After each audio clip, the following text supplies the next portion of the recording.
네, 할렐루야. 주님을 찬양합니다.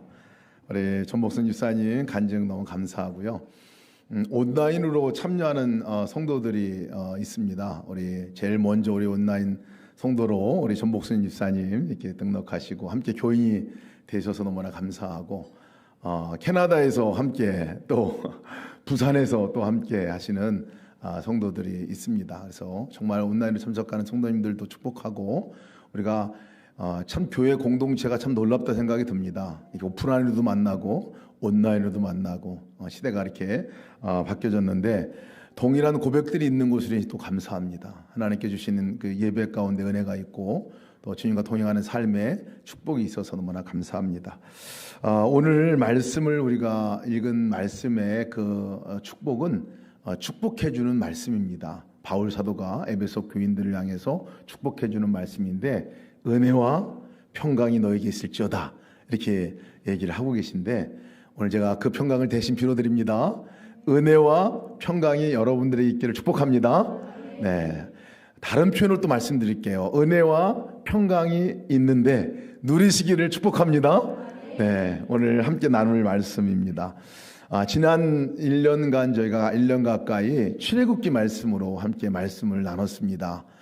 출애굽기 말씀은 광야의 삶 가운데서 어떻게 우리가 하나님과 동행하는 삶을 살아갈 것이냐에 관한 말씀을 나눈 말씀입니다. 우리가 함께 말씀을 붙들고 고백하고 살아왔는데, 이제 이번 주부터는 에베소서 말씀을 갖고 말씀을 나누려고 합니다. 에베소서 말씀은 정말 에베소 교회를 향해 주는 편지이기도 하지만, 우리에게 주시는, 교회된 우리에게 주시는 개인의 메시지이기도 합니다. 그리고 공동체에게 주는 메시지이기도 합니다. 정말 복음의 진수가 담겨져 있는 말씀이고, 우리 성도가 어떻게 살아가야 하는가 하는 분명한 지침을 주는 말씀이기도 합니다. 그래서 에베소서 말씀을 통해서 저와 여러분이 함께 이제 은혜를 나누길 원합니다. 이 에베소 교회죠. 에베소 교회는 사실 그 당시에 많은 바울이 개척하고 바울이 또 함께 섬긴 교회 가운데서 정말 괜찮은 교회다, 훌륭한 교회다라고 그렇게 흠모할 만한 교회 가운데 하나입니다. 교회는 이래야 되겠구나, 모델의 교회로 불린 교회가 에베소 교회예요. 정말 완벽하진 않지만 정말 완벽에 가까운 그러한 교회 모습이 있다면 에베소 교회다라고 얘기할 정도로, 사실은 에베소서 그러면 이 교회가 제일 먼저 생각나는 이유이기도 합니다. 그런 흠모할 만한 교회고 풍성한 교회인데, 그 교회가 또 한편으로 보니까 이 교회도 문제가 있는 것을 보게 됐습니다. 그래서 이 교회도 작은 문제인 것 같은데 그것이 교회 안에 들어오고 교회에 심각한 어려움과 문제가 생긴 교회, 이 교회가 또 에베소 교회이기도 합니다. 에베소라는 지역 자체가, 사실은 이 지역 자체가 그 당시로 문화도시이기도 하고 상업도시이기도 한 그런 도시예요. 당연히 따라오는 것이 문화적으로 번성하다 보니까 종교적으로도 굉장히 복합적으로다가 많은 우상도 있고 황제를 숭배하는 그 섬김도 있는 그러한 지역이 에베소 교회입니다. 풍요가 있는 지역이기도 합니다. 문화가 많이 섞여 들어오니까 또 여러 가지 자기들의 삶의 방식에 그 지침을 삼고 있는 것이 다들 달랐어요. 이런 곳이 에베소인데, 이곳에 교회가 세워졌어요. 완벽한 교회 같은 교회가 세워졌습니다. 사랑과 믿음으로 충만한 교회가 세워졌어요. 그래서 바울 사도가 에베소 교회를 향해서 이 교회는 믿음과 사랑이 충만한 교회다, 칭찬을 해준 교회가 이 에베소 교회입니다. 그런데 교회가 완벽한 것 같았는데, 사실 이런 시간이 지남에 따라서 삶 속에서 묻어나왔던 그 옛 습관의 삶들이 교회에 쑥 들어와서 다양한 민족, 다양한 종족들이 함께 있음으로 인해서 이렇게 교회 안에 또 분열이 생기고 파벌이 생기는 그러한 모습도 교회 안에 생기게 된 교회가 또 에베소 교회입니다. 그렇게 예수 그리스도 외의 복음을 우리가 분명하게 듣고 살아가고 있었는데도 또 다른 여러 가지 신과 여러 가지 기준점들 배경 가운데 살아가고 있는 사람들이 있었기 때문에 그것이 또 교회 안에 쑥 들어오는 또 혼란스럽게 하는 복음을 본질을 흐리게 하는 요소이기도 했습니다. 세상적인 방법, 이 방법이 너무 익숙해져 있기 때문에 교회 안에 시간이 지남에 따라서 세상적인 방법으로 살아가려고 하는 도덕적인 기준도 생기기도 했습니다. 그래서 우리 요한계시록도 보면 이 에베소 교회가 처음에 뜨거운 사랑으로 시작했는데 나중 보니까 너희가 첫사랑을 잃어버린 것 같다.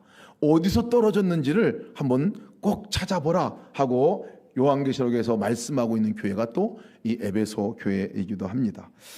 우리가 그래서 이 에베소서는 바울 사도가 에베소 교회를 향해서 또 꼭 에베소 교회만이 아닌 주변에 있는 모든 교회를 향해서 진짜 우리가 붙들어야 될 복음이 무엇이고 또 우리는 도대체 누구냐 하는 이 분명한 정체성에 대해서 얘기해주고 그리고 정말 성도는 어떻게 살아가야 하는 것인가 하는 것에 대해서 분명하게 말씀한 성경이 이 에베소서입니다. 제가 그래서 에베소 교회를 적어봤어요. 에베소 교회를 뭐라고 정의할 수 있을까 적어봤더니 이렇게 처음엔 적었어요. 완벽한 것 같은 교회, 근데 조금 문제가 있는 교회 이렇게 적었어요. 적었는데 이 문장을 적다가 제가 혼자 웃었습니다. 완벽한 교회가 있나? 완전한 교회가 있을까? 결론은 완전한 완전체의 교회는 없다 하는 그런 결론을 사실은 도달했는데요. 사실 여러분 완벽한 교회가 있을까요? 이 질문은 사실 교회가 무엇인가에 관한 부분들을 우리가 답하다 보면 그 대답이 나오게 됩니다. 교회는 건물도 아니고 조직도 아닌 거 알잖아요. 교회는 성도가 교회라고 그랬습니다. 교회는 성도들이 모인 곳이 교회예요. 예수님을 구주로 고백하고 그 예수님을 구주로 고백하고 함께 살아가는 성도들이 모인 곳을 교회다라고 이렇게 얘기하거든요. 그런 거 보면 교회는 성도인 거예요. 성도들이 교회인 거예요. 그러고 보면 성도는 그럼 완벽한가요? 성도는 완벽하고 흠없고 그런가요? 돌아보니까 그렇지 않더라고요. 성도는 완벽하지 않아요. 완벽하지 않아요. 늘 실수가 많고 죄도 짓게 되고 사랑도 하지만 때로는 사랑하는 모습이 아닌 다른 모습으로 나타나고 연합해서 사랑의 공동체를 이루고 있지만 또 나의 모습 가운데서 실수함으로 다른 사람이 실망하기도 하고 다른 사람의 모습 가운데 내가 실망하기도 하고 뭐 이런 것이 우리 성도이잖아요. 성도를 보면 자주 넘어지는 것이 성도이기도 합니다. 이런 성도들이 모인 곳이 교회라면 당연히 교회는 그 모인 분들의 모습이기 때문에 완벽한 교회는 있지 않게 되겠다 하는 생각을 갖습니다. 그런데 또 하나의 질문입니다. 완벽한 교회가 없는 거냐? 그렇다면 우리는 누릴 수 없는 거냐? 아니라는 거예요. 아니라는 거예요. 완벽한 교회가 쭉 갈 수는 없고 완벽한 그 교회가 있을 수는 없지만 그 순간순간 하나님이 교회를 세운 목적, 우리를 성도 삼은 그 목적, 그 완전한 그 공동체, 완전한 성도의 삶은 살아갈 수 있다. 경험하며 살아갈 수가 있다 하는 거예요. 언제 그러나요? 언제? 바로 예수님이 우리 안에 거하셔서 우리를 성도 삼으셨는데 그 예수님과 연합하는 순간, 그 예수님과 함께 있는 그 순간은 저의 삶을 보면 예수님이 원하시는 삶, 또 정말 예수님을 닮아가는 삶으로 바뀌어지잖아요. 그 순간에는 그 완전함을 경험하잖아요. 그래서 또 넘어지고 또 자빠지고 하는 것이 반복되지만 적어도 주님과 함께 연합해 있는 그 순간에는 우리가 완벽을, 온전을 경험하게 된다는 거예요. 교회도 마찬가지인 거예요. 교회도 그 온전함을 우리가 때로는 보면 이게 온전한 교회야, 이게 교회가 맞아? 이렇게 얘기하다가도요, 주님과 함께 연합하는 그 순간을 경험한 교인들이, 성도들이 함께 나누고 모일 때 여기가 천기국이나 여기가 교회구나 하고 그렇게 고백하게 된다는 것이에요. 이 초대교회 또 우리 종교 개혁 시대 가운데 가장 핫 이슈가 하나 있어요. 주제가 있는데 그 주제가 뭐냐면 이 그리스도인들은 온전할 수 있느냐, 온전할 수 있느냐 하는 이게 주제가 있어. 그래서 웨슬리 목사님이 글 쓴 것 가운데 하나가 그리스도의 완전이라는 책이 있습니다. 그리스도의 완전. 우리는 완전할 수 있느냐, 이 땅에서. 많은 사람이 논박해서 완전할 수 없다. 주님 앞에 갈 때만 완전하지 이 땅에서는 완전은 불가능한 일이다 라고 얘기를 했어요. 근데 웨슬리 목사님은 그리스도의 완전에서 우리가 이 땅을 살아가면서 그 완전을 경험하며 살아갈 수 있다는 거예요. 완전을. 그 완전한 상태로 쭉 갈 수는 없지만 완전한 그 경험, 그 천국의 경험은 우리가 살아가면서 경험할 수가 있다라고 이렇게 얘기를 했어요. 그리스도 우리 성도들의 삶도 그렇고요, 교회도 우리가 그것을 경험하며 살아갈 수 있다라고 얘기를 하고 있는 거죠. 우리가 이런 이유로다가 바울이요, 사실 오늘 말씀을 기록할 때 정말 하나님께서 완벽한 공동체를 이루셨는데, 근데 여전히 보면 그러지 못한 모습들을 보고 이 바울이 서두에 인사한 내용이 은혜와 평강이 너에게 있을지어다 라고 얘기를 한 거예요. 우리가 완벽한 교회, 온전한 교회가 언제 이루어지느냐, 온전한 성도는 언제 이루어지냐, 여기에 대한 해답을 주고 있는 거예요. 은혜와 평강이 임할 때, 하나님의 은혜가 경험되어질 때, 하나님의 평강이 우리에게 경험되어질 때, 그때가 온전한 그리스도인으로 우리가 설 수 있다 하는 말씀입니다. 왜 그런지 아세요? 성도는요, 이 은혜로 밖에 살아갈 수밖에 없는 존재이기 때문에 그렇습니다. 성도는 주님이 주시는 평강으로 살아가는 존재가 성도이기 때문에 그렇습니다. 여러분, 성도라는 이름, 우리가 성도잖아요. 제가 제일 좋아하는 단어가 성도입니다. 성도. 저와 여러분이 성도잖아요. 이 성도라는 이 단어는 사실 모순이 있어요. 어떤 모순이냐면, 성도라고 표현하는 이 단어를 영어 성경 표현으로 보면 saint라고 씁니다. saint예요. 성자죠. 성자. 저와 여러분이 성도이고 저와 여러분이 성자입니다. 여러분, 제가 성자로 보입니까? 옆에 분들은 성도로 보이십니까? 거룩한 사람을 성자라고 얘기를 하는데, 제가 들여다봐도 이 얘기 들으면 조금 오글거리는 마음이 없지 않아 있어요. 난 아닌 것 같은데 하고 이렇게 주춤하게 됩니다. 맞아요. 아니죠. 내 모습을 보면 성자가 아니에요. 성도가 아니에요. 근데 왜 주님은 우리를 성도라고 부르고 넌 성도라고 말하고 너의 삶은 성도의 삶이라고 얘기를 하냐 하는 거죠. 성도가 될 때부터 사실 여러분 배경을 우리가 알잖아요. 모든 사람이 죄를 범하였음에 하나님의 영광에 이르지 못하더니, 하나님의 영광에 이르는 사람이 없다는 거예요. 성자, 성도와 같이 있던 사람은 없는 거예요, 사실은. 정도의 차이지요. 정말 모두가 다 사실 죄인이죠. 성도라고 불림받을 사람은 아무도 없어요. 성자라고. 왜냐하면 우리의 삶을 보면 여전히 우리의 삶에 이 오염되어 있는 삶의 모습들을 보기 때문에 그렇습니다. 불림받는 성도라고 불러도 여전히 저희가 저 스스로도 알잖아요. 감정이 오염되어 있고 의지가 오염되어 있고 행동도 오염되어 있는 것을 보게 돼요. 좋은 감정, 사랑하는 감정이 있지만 여러분, 그것만 있나요? 그것만 있으면 좋겠는데 내 안에 들여다보면 분노와 화, 미움과 이 질투, 시기심 뭐 이런 게 막 안에 막 올라오잖아요. 붙어있잖아요. 같이 붙어있잖아요.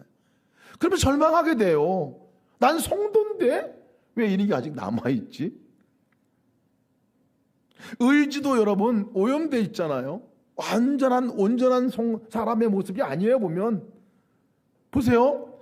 여러분, 작심삼일이라는 얘기 있잖아요. 결정하고 작심했는데 3일 잘 갑니까? 저는 이거 음식 조절하는 거 이거 하나 하는데도 작심삼일 너무 절망이 많이 돼요. 내 의지대로 잘 안 되는 것들을 경험하니까 그렇죠. 사랑만 하면 살아야 되겠지, 사랑해야 되겠지 이렇게 하다가도요, 사실 사랑하는 모습도 있지만 내 입맛대로 안 나가게 되면 그냥 뒤집어지고 막 판 없고 막 그러잖아요. 이것이 우리들의 모습이죠. 이 성도라는 이름을 가진 사람들의 모습이 이렇습니다. 성도라는 이름을 가진 사람들이 그렇습니다. 그러니까 교회를 보면 여러분, 이 교회에 대해서 오해하는 분들이 많아요. 그러니까 교회는 거룩한 사람들이 모인 곳, 이렇게 얘기를 해요. 거룩한 사람들 맞나요? 좀 헷갈리기 시작했죠, 그죠?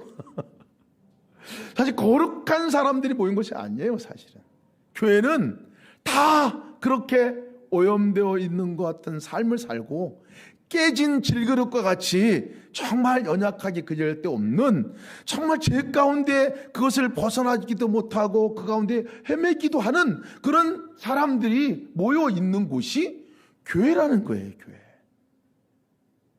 근데 여러분, 우리가 어떻게 그런 존재가 성도가 되고 교회가 될 수 있을까요? 왜 그렇게 될 수 있냐면요, 성도라는 이름을 받은 이유는 이 은혜 때문에 그렇습니다. 하나님이 베푸신 은혜 때문에 우리는 성도가 될 수 있는 거예요. 여러분, 은혜라는 단어를 보면 이 자비하심, 그 다음에 은혜, 이 두 가지가 사실은 같이 우리가 생각해 볼 필요가 있습니다. 제가 한번 얘기해 볼 테니까 뭐가 차이가 나나 보세요. 하나님은 자비로우신 분이고 하나님 은혜로우신 분이라는 의미가 뭐냐면요, 자비는 잘못한 것을 그 잘못한 그 값대로 처벌하지 않는 것이 자비예요. 한마디로 말하면 심각한 잘못을 했는데 그 잘못대로 심판하고 저주하고 그것을 벌하지 아니하고 용서해 주는 것을 자비라고 말합니다. 자비라고 말해요. 우리의 원래 모습이 죄된 모습이고 구원받을 수 없는 존재이고 다 그 죄의 값을 치르며 살아가야 될 수밖에 없고 결국은 지옥 갈 수밖에 없는 저인데, 하나님이 우리를 찾아오셔서 자비를 베푸셔서 우리를 벌하지 않으시고 우리를 심판하지 않으시고 우리를 용서해 주셨다. 이걸 자비라고 말합니다. 그 은혜는 뭐냐요? 은혜의 뜻은 받을 자격이 없는 나인데, 받을 자격이 없는데 엄청난 선물을 주시는 거예요. 받을 자격은 안 되는데 나를 여겨주시는 거예요. 이것을 은혜라고 말합니다. 내가 하나님의 자녀가 될 전혀 자격은 안 되는데 하나님이 내 죄를 용서할 뿐만 아니라 직접 내 삶에 찾아오셔서, 그것도 예수 그리스도가 내 안에 오셔서 완전히 내가 되고, 그리고 내가 예수님과 동일한 존재로 여김받게 하는 거, 이걸 은혜라고 얘기하는 거예요. 신분의 변화죠. 그래서 우리 모두가 하나님의 자녀된 우리를 성경에서는 성도라고 부르는 거예요. 성도. 여러분과 저는 성도입니다. 그러니까 성도라는 말은 그 말 속에는 자비하심과 하나님의 은혜로우심으로 되어진 존재라는 거예요. 내 노력과 내 공로와 내 행위 때문에 되어진 것이 아니라 전적인 하나님의 은혜로 불림받아주고 신분을 얻은 존재가 성도라는 거예요. 그러니까 성도라는 그 의미를 설명할 길이 별로 없어요. 내 스스로의 모습으로는 설명할 길이 별로 없어요. 우리의 존재, 우리의 이름은 성도입니다. 여러분, 옆에 분들에게 우리 성도라는 이름을 한번 불러줘 보실까요? 누구누구 성도님 하고 이름 한번 부를까요? 직분 말고 성도로 불러볼까요? 한번. 네. 천영선 성도님. 성도예요. 얼마나 고귀하고 존귀한 직분인지 모릅니다. 근데 이렇게 부름받는 게 받아들이기가 쉽지 않아요. 제가 사실은 이 신분에 관한 부분들, 직분에 관한 부분들을 받아들이기 제일 어려운 첫 번째 제가 경험은 뭐였냐면, 결혼하고 나서요. 결혼을 했는데 사랑하는 아내와 제가 결혼을 했잖아요. 우리 두 부부인 것은 내가 인정해. 제가 사랑하는 사람이고 함께 사랑을 나눴던 사람이기 때문에 아내가 되고 남편이 된 거는 그래도 받아들이겠어요. 그래 결혼하고 났는데 어떤 아저씨를, 생전 처음 본 아저씨가 저의 장인어른이 되셨어요. 생전 처음 보는 또 아주머니가 제 장모님이 되셨어요. 아버지라고 부르라고 그러시더라고요. 저를 또 아들로 여겨주시더라고요. 근데 너무 낯선 거예요. 정말 처음 본 분이거든요. 근데 아내와 결혼한 순간에 장인이 됐고 장모님이 됐고, 제가 아버님이 일찍 돌아가셨기 때문에 제가 아버님이랑 늘 불렀어요. 아버님이 되셨어요. 저는 또 그 가정에 사위가 됐어요. 아들이 됐고, 제가 집에서는 막내입니다. 막내인데 제 아내는 맏딸이에요. 그래서 맏사위가 됐어요, 배상간에. 그리고 제 수하에 두 동생이 두 동생이, 처남과 처제가 생겼어요. 우리 처남과 처제는 저를 보고 형부라고 부르고 매형이라고 이렇게 부르더라고요. 가족이 돼버렸어요. 처음엔 그게 너무 낯설더라고요. 내가 이렇게 존재가 바뀐 것이 너무 낯설었어요. 근데 살다 보니까 어느덧 그냥 한 가족이 됐어요. 그냥 한 가족이 됐어요. 제가 또 하나 신분이 받아들이기 제일 어려웠던 것 가운데 하나가 뭐냐면 목사라는 신분이에요. 제가 안수를 받고 나서 목사라고 불림받았는데 너무 낯뜨거운 거예요. 성직자라는 표현을 쓰면 더 낯뜨겁더라고요. 왜냐하면 그 이름과 제가 실제 살아가고 있는 그 모습과는 너무 괴리되어 있는 것 같이 느껴지기 때문에 그랬거든요. 근데 계속 목사라고 불러요. 만날 때마다 목사라고 부르고 목사님이라고 또 부르고, 또 그 목사로서 제가 행해야 할 또 임무도 계속 줘요. 그러다 보니까 어느덧 목회자로 목사로 살아가는 사람이 되어 있더라고요. 여러분, 성도라는 이름은요, 자비와 은혜로 불리워진 이름이에요. 자비와 은혜로 설명할 수 없는 이름이 성도인 거예요. 믿음이 뭐냐면 내가 성도인 걸 받아들이는 거예요. 그 말은 하나님이 자비하심과 하나님의 은혜로우심을 내가 받아들이는 거예요. 그 하나님이 행하신 그 일을 내가 받아들이는 것, 이것을 믿음이라고 말하는 거예요. 깨진 질그릇과 같이 정말 연약하게 그질할 데 없고, 나의 모습과 내 말과 행동과 내 마음 가운데 일어나는 것들에 대해서는 나 스스로도 때로는 용납하기 어려운데, 그런 나를 성도라 불러주시고 여겨주시고, 그리고 아예 그렇게 신분으로 못 박아주신 그 하나님의 은혜를 믿는 게 믿음이에요. 여러분, 은혜가 무슨 말인지 아세요? 은혜는요, 예수님이 은혜예요. 은혜와 평강이 너에게 있을지어다라는 말은 다른 표현으로 말하면 예수님, 은혜 자체 되신 예수님이 너에게 있어. 평강 자체 되신 분이 너에게 있어. 그게 너야. 그게 성도야 라고 말하는 거예요. 은혜와 평강이신 예수님이 여러분들에게 있는 거 믿으시기 바랍니다. 너희가 그 은혜로 인하여 믿음으로 말미암아 구원을 얻었나니 이것이 너희에게서 난 것이 아니요 하나님의 선물이라. 이는 너희로 자랑치 못하게 하려 함이니라 라고 얘기했습니다. 성도는요, 은혜로밖에 살 수밖에 없는 사람이에요. 성도는 주님이 주시는 평강으로밖에 살 수밖에 없는 존재가 성도인 거예요. 그거 빼면 아무것도 아닌 거예요.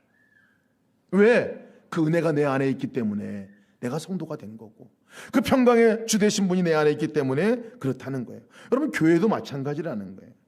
교회가 은혜로밖에 살 수밖에 없어요. 너무나 다양한 사람, 너무나 다양한 분들이 모여서 한 성도들이라는 교회 공동체가 된 것이니까요, 은혜가 아니고서는 함께할 수가 없는 것이 교회입니다.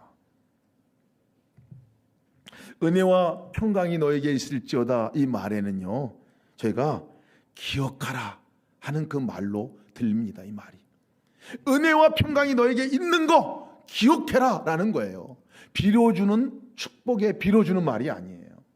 은혜와 평강 이미 너에게 있어. 은혜와 평강 너에게 이미 임했어. 하나님의 은혜가 너희 안에 이미 충만하게 있어. 그러니 너 그거 기억하라 라는 그런 말입니다. 기억하는 방법은 감사죠. 감사죠.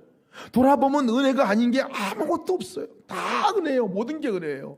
우리가 하나님을 아버지라 부를 수 있는 것도 은혜고, 여기 나온 것도 은혜고, 모든 삶 가운데 준 모든 것들이 은혜이잖아요. 은혜를 기억하는 거, 은혜에게 감사하는 것이 얼마나 귀한 일인지 모릅니다. 여러분, 하나님께서는 그 은혜를 주신 이유가 뭐냐면 우리에게 평강을, 우리에게 풍성한 삶을 살도록 하기 위해서 은혜를 주셨다는 거예요. 내가 온 것은 양으로 생명을 얻게 하고 더 풍성히 얻게 하려 하심이라 라고 말씀하셨거든요. 근데 문제는 뭐냐면요, 이 은혜와 평강, 풍성한 삶을 내가 누리고 있느냐는 거예요. 너무나 큰 은혜인데, 너무나 큰 것을 받았는데 진짜 내가 누리고 있느냐 하는 거예요. 많은 분들이 누리지 못합니다. 왜 그럴까 보니까요, 가난의 영 때문이라 여겨집니다. 믿음 없이 일어나는 거, 다른 표현으로 말하면 가난의 영이 아닌가 생각이 듭니다. 왜냐하면 이미 부자인데 늘 가난하다고 생각하는 거예요. 이미 다 주셨는데 늘 없다고 생각하는 거예요. 이미 하나님께서 오셨는데 또 와달라고 얘기하고 또 간구하고 있는 그 모습을 보면 분명히 부자인데 가난하다고 여기고 있는 것은 가난의 영이죠. 가난의 영이죠. 여러분, 진짜 부자는, 누가 진짜 부자냐면요, 내게 있는 것을 진짜 주신 그 하나님에 대한 감사가 나오는 사람, 내가 있는 그것이 진짜 감사가 되는 사람이 진짜 부자예요. 그렇지 않습니까, 여러분? 그게 진짜 부자죠. 근데 진짜 가난한 사람은 뭐냐면요, 그렇게 많은데도 불구하고 없다고 생각하는 사람이 가난한 사람이죠. 디모데전서 6장 8절 말씀 보면 우리가 먹을 것과 입을 것이 있은즉 족한 줄로 알지어다 그랬어요. 먹을 거 입을 거 있으면 족한 거예요. 우리 아까 전복순 집사님 간증하셨는데 가장 인생 가운데 어렵고 힘든 기간을 거치고 있다고 말씀하시는데 그 가운데서 감사하실 수 있다? 가장 큰 부자예요. 가장 큰 부자죠. 이게 가장 큰 부자죠. 오늘 성경에서 말씀하고자 하는 것은 그 은혜와 평강이 이미 너에게 있었는데 헤아려 보라는 거예요. 그것을 살펴보라고 얘기를 하고 있는 거예요. 먹을 음식, 거할 집 있습니까? 그러면 그것이 하나님이 주신 은혜라는 것을 우리가 깨닫고 감사할 줄 알면 정말 그 사람이 부자예요. 그런데 대부분은 어떤 줄 아세요? 내일 먹을 거 걱정해요. 내일 먹을 게 있을까? 내가 내일 거할 집, 아니 궁궐 같은 집에 살고 있어도 내일 거할 집을 걱정한다니까요. 풍성한 음식을 맨날 먹고 있으면서도 내일 먹을 음식을 걱정하고 있다니까요. 잘 살펴봐야 합니다. 이미 우리에게 주신 은혜와 평강이 있는데도 우리는 없다고 생각하고 지내고 있다면 가난이죠. 제가 인도네시아에 선교사로 있을 때 한국에 올 때마다 깜짝 놀라는 게 뭐냐면요, 우리나라가 너무 어려워져 가는 거예요. 왜냐하면 올해 만나면 너무 어렵다는 거예요. 다 만나서 얘기 들어보면 지난해보다 올해가 너무 어렵다는 거예요. 그 다음에 또 만나면요, 작년보다 올해가 너무 어렵다는 거예요. 그 다음에 또 만나면 작년보다 올해 너무 어렵다는 얘기를 너무 많이 들었어요. 근데 가만히 얘기 들어보면 왜 어려우신가 하면요, 작년에 내가 집이 2채가 있었는데 한 채 값이 떨어진 거예요. 올해 집이 떨어졌어요. 작년보다 경제적인 상황이 조금 덜 되는데 내가 볼 때는 너무나 많은 걸 갖고 있어요. 제가 인도네시아에 있을 때 노숙자들을 또 섬기는 사역을 이제 했었거든요. 그때 가면 노동자들이 길거리에 나와가지고 3,000원, 5,000원 벌어요. 하루에 가서 벌어요. 3,000원 벌으면 밥값까지 딱 해가지고 밥 먹는 거 끝나고 5,000원 벌으면 2,000원 남으니까 그걸 킵해가 나중에 또 이제 가족들에게 주고 이런 분들이거든요. 그런 분들은 근데 만나면 그렇게 또 해피해요. 해피해. 돈 벌으면 얼마 5,000원 벌었는데도 막 얼마나 기뻐하고 그러는지 너무 상대적인 이 장면을 보면서 제가 충격을 받았어요. 누가 진짜 부자지? 누가 진짜 은혜를 누린 사람이지? 생각이 든다니까요. 여러분, 어떻게 우리가 이 은혜, 평강을 누리며 살 수 있을까요? 성도의 삶을 살 수 있을까요? 오늘 성경 보면요, 성도의 이름이 성도들이라고 표현하고 나서 그 다음 단어에 주 안에 신실한 자들이라는 단어가 같이 나옵니다. 그러니까 은혜와 평강이 있을지어다 누구에게? 성도들에게 은혜와 평강이 있을지어다라고 얘기하면서 그 성도를 마치 설명하는 그 다음 문구 같이 나오는 게 주 안에서 신실한 자들이라고 나와요. 신실한 자, 믿음이 있는 자가 성도라는 거죠. 근데 이 단어가 영어 성경으로 보면 뭐라고 표현되냐면요, faithful follower예요. 믿음직스러운, 믿음이 있는 팔로워들이라는 거예요. 그러니까 성도는 도대체 누구냐? 성도는요, 팔로워예요. 누구 팔로워? 예수님 팔로워예요. 예수님 따라가는 사람들이 성도라는 거예요. 그래서 이 말씀 가운데서 성도가 도대체 어떻게 은혜를 누리고 평강을 누릴 수 있느냐에 대해서 사실 설명하는 문구 같아요, 느낌에. 따라가는 거죠. 성도는 뭐 하는 사람이냐? 내 안에 거룩함으로 오시고 성도 자체가 되어주시고 성자 자체가 되어주시고 온전한 자체가 되어주신 주님이 내 안에 오셨는데 그 내 안에 오신 분을 따라가는 사람이 성도인 거예요. 따라가는 사람이. 내가 완벽해서가 성도가 아니라 따라가는 사람이 성도예요. 우리 팔로워예요. 주님의 팔로워예요. 근데 안 따라가요. 이거 뭔가 문제가 있는 거죠, 그렇죠? 우리가 정말 은혜와 평강을 누려야 하는 이유는 내가 팔로워이기 때문에 그렇습니다. 성도는 거룩하게 여김받은 그 사람들이 해야 할 일이 하나 있다면 따라가는 거예요. 따라가는 거예요. 예수님이 하신 대로 따라 해가보는 거예요. 예수님 말씀한 대로 해보는 거예요. 이 팔로우가 성도라는 거예요. 따라가다 보면 우리가 그 성자로서 호칭한 그대로 살아가는 것을 경험하게 됩니다. 근데 여러분, 언제 우리가 절망하게 되나요? 따라가는 거 멈출 때예요. 안 보일 때, 예수님이 안 보이면, 앞에 계신 예수님도 안 보이고 말씀한 대로 살아가 보지도 않으면 그냥 옛 습관대로 삶으로 살아갈 수밖에 없어요. 오염된 그 모습 그대로 살아갈 수밖에 없어요. 스스로가 죄 가운데 벗어날 수 없는 삶으로 살아갈 수밖에 없어요. 교회가 언제 온전한 공동체가 되는지 아십니까? 교회 공동체가 언제 온전한 공동체가 되냐고요. 이렇게 팔로워들이 같이 따라가면 온전한 공동체가 되는 거예요. 기준이 있습니다. 다 성도들의 모습 보면, 여러분 저의 모습, 제 내면의 모습 보면 깜짝 놀라실 것 같아요. 다 죄인들이에요. 그 각자가 다 부족한 모습들인데 그거 보면요 실망스럽습니다. 그런데 다 함께 주님을 따라가려고 모인 공동체잖아요. 다 함께 주님을 따라가려고, 어떻게 하면 주님 같이 따라갈까? 어떻게 하면 주님 같이 바라보고 나갈까? 이거 하려고 모인 공동체가 교회인 거예요. 교회. 나눔방교회가, 여러분 나눔방교회가 모여서 뭐 합니까? 우리가 매주마다 왜 나눠요 그거를? 왜 매주마다 함께 예배를 드립니까? 모일 때 왜? 우리가 잘 안 따라가지니까. 안 따라가니까. 나 혼자 하는 예배는 딴 데 따라가. 딴 데 따라가고 있으니까 함께 주님 따라가자고. 자꾸 리마인드하고 서로 은혜를 나누고 서로 위해서 중보기도 해주고, 따라가다가 지쳐가지고 쓰러져 있는 사람, 정말 이런 사람들 같이 끌어주고 함께 기도해주고, 이런 데가 교회 공동체인 거예요. 완벽해서 온전한 사람들이 모여서 교회 공동체인 교회는 이 땅에 한 교회도 없습니다. 우리가 부족한 공동체지만 유일하게 천국을 경험할 수 있는 순간은 어느 순간이냐면 같이 따라가면, 같이 예수님 바라보고 나가면 이루어지는 거죠. 그 순간에는 경험할 수 있어요. 그러다가 또 떨어지면, 또 딴 데 쳐다보고 있으면 그것을 경험하지 못하게 됩니다. 뒤치락 엎치락 하면서 나오게 되는 것이 교회 공동체이죠. 천국에 가면 온전한 공동체가 무엇인지를 분명하게 볼 수가 있겠죠. 어느 영역에, 어느 때 우리가 의지를 갖고 더 따라갈 수 있는 힘을 모아야 하냐면요, 우리가 은혜가 생각이 안 날 때입니다.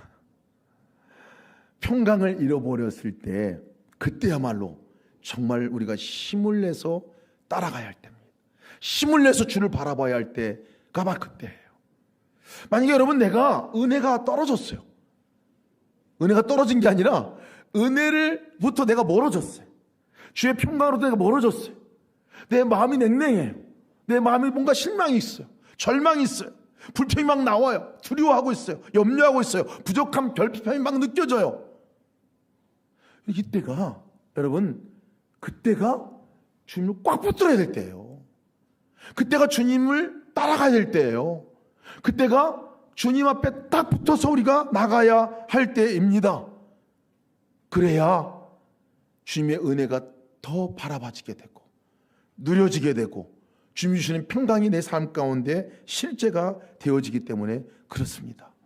우리가 고리가 있어요. 고리가. 이 고리가 끊기면 안 돼요. 고리가 뭐냐면요, 우리는 성자예요. 거룩한 성자예요. 그 성자 되신 예수님이 우리 안에 오셨어요. 내 삶은 너무나 연약해요. 근데 주님이, 거룩한 주님이 내 안에 오셨어요. 여러분, 이때 우리가 해야 할 일은 이 주님과 연합하는 연합이에요. 접속하지 않으면, 다른 편으로 그래서 그것을 따라간다고 막 얘기하는 거거든요. 안 되면, 이 고리가 끊기면 우리는 성도의 삶을 누리지 못한다는 거예요. 은혜와 평강을 누리지 못하는 거예요. 여러분, 은혜와 평강을 누리시는 여러분 되시길 축복합니다. 주님과 딱 붙어 있고 주님을 따라가는 삶으로 그 은혜와 평강을 누리시기를 축복합니다.